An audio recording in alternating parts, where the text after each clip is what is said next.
Let me show you some real-time effects you can make in Blender. Boiling effect, Noise, glitch, melting, and this stripey thing.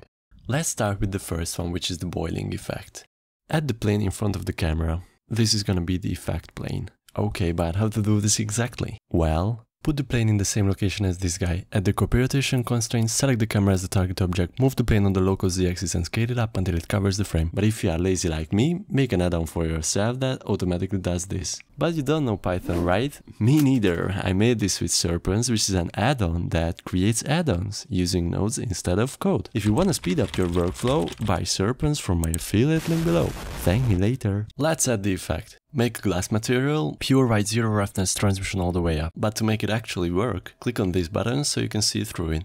You don't have this button, right? Okay, then click on this one, maybe it will appear. Or this one? I don't remember. Maybe both. Yeah, it was both.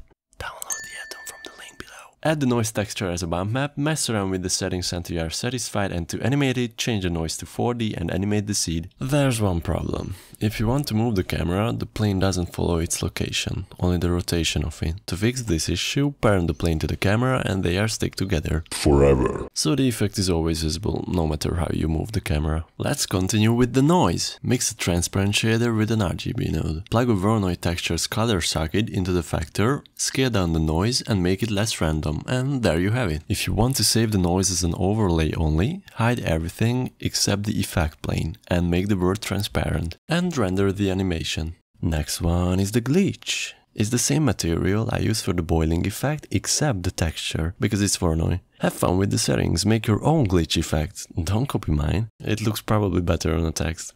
Melting. Use a wave texture, set it to y-axis, scale it down and play with the bump settings. You wanna animate it? Phase offset. And the last one is the stripey thing, which is kinda the same. Scale up the wave and to create a cool transition, animate the bump strength. Since you are still watching, your reward is a free add-on! Instant Outline, the one-click solution for creating outlines. Check out these videos. Goodbye!